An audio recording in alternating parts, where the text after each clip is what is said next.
सोलापुरात महापालिका निवडणुकांच्या रणधुमाळीला जोरात सुरुवात झाली असून अनेक पक्षाकडून इच्छुक उमेदवारांच्या मुलाखतीला सुरुवात झाली आहे. अनेक कार्यकर्त्यांना नगरसेवक पदाचे स्वप्न दिवसाच पडताना दिसत आहेत. काल 7 रस्ता परिसरात महाराष्ट्र नवनिर्माण विद्यार्थी सेनेचे जिल्हाध्यक्ष अभिषेक रंपुरे हे त्या मार्गाने जात असताना एका रिक्षावर सोलापुरातील राजकीय सद्य परिस्थितीवर प्रकाशझोत टाकणारा मजकूर लिहिण्यात आला होता.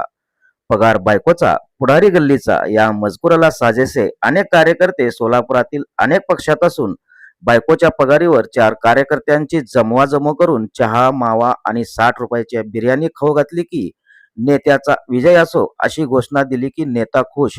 अशीच काहीशी अवस्था सोलापुरात दिसत असल्याचे मत अभिषेक रंपुरे व रिक्षा चालक अमीन तरेकरी यांनी प्रसिद्धी माध्यमांसमोर व्यक्त केली आहे. काल सोलापूर महापालिकेची व संबंध महाराष्ट्र राज्यातल्या महापालिकेच्या निवडणुका काल जाहीर झाल्या आहेत. योगायोगाने मी आज 7 रस्ता परिसरात फेरफटका मारत असताना एक रिक्षा चालक आम्हाला जाताना दिसले. त्या रिक्षाच्या मागे एक वाक्य आहे की पगार बायकोची, पुढारी गल्लीचा. अशीच परिस्थिती आज सोलापूर शहरातल्या काही राष्ट्रीय पक्षांच्या कार्यालयाच्या बाहेर दिसत आहे. याचं हुबेहूब हे आमच्या अमीन रिक्षा चालकाने सोलापुरातल्या त्यांच्या रिक्षाच्या मागे एक वाक्य लिहिलं आहे. तसंच्या तसं आज सोलापुरात महापालिकेच्या निमित्तानं काही पक्षाच्या कार्यालयाबाहेरची परिस्थिती झालेली आहे. तुम्हाला हे कसं सुचलं हे लिहाव म्हणून? एक 15-20 वर्षापासून जे आता चाललं आहे आपल्या सोलापूर शहरामध्ये हे राजकारण प्रत्येक पक्ष तर जास्त निघाला आहे. जसं जसं पक्ष वाढाले तसं तसं पुढाऱ्या जास्त वाढाले आणि त्या पुढारीला हे नाही की बाबा माझी बायको कामाला जाते, धुणं भांडे करायला जाते, बिड्या करते आणि मी गल्लीतला पुढारी म्हणून वावरतो आणि मी निवडून येतो, मी नगरसेवक थांबणार आहे, मला त्या पक्षात तिकीट मिळणार आहे, ह्या पक्षात तिकीट मिळणार आहे, असं जे चाललं आहे. तर त्या लोकांना हे दिशा दाखवण्यासाठी हे वाक्य मी टाकलं आहे.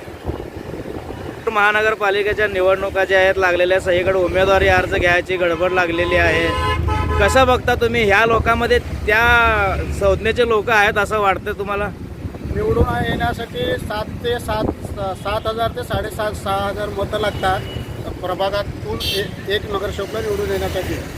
100 ते 50 पोरं व्याजबट्टीनं पैसे काढून, कुणाचं तर टोपी घालून 100 पोरं घेऊन हॉटेलमध्ये बसून कट चहा पोजायला आणि घेऊन मागं पुढं फिरलं आणि तिथं विजापूरवेश्वर 60 रुपयाची बिर्याणी खाऊ घातलं तर माझ्या मागं एवढी जनता आहे, एवढे मी निवडून होतो असं लोकांना वाटतं आहे. ते लोक ते डोक्यातनं काढावं आणि हे डोक्यात घेऊन आपल्या कामधंदा करून आपल्या घर सांभाळावं, आपल्या आईवडिलांना सांभाळावं आणि आपल्या गल्लीला, आपल्या घरच्यांना हे करावं. आपली एवढी ताकद नाही ते आपण करू नये. आता नाही म्हणला तर 15-20 वर्षापूर्वी लोक 20-20 लाख, 25-25 लाख रुपये घालून निवडून येत नाहीत आणि आता ही घरात बायको कामाला गेल्यानंतर कुठे निवडून येणार आहे?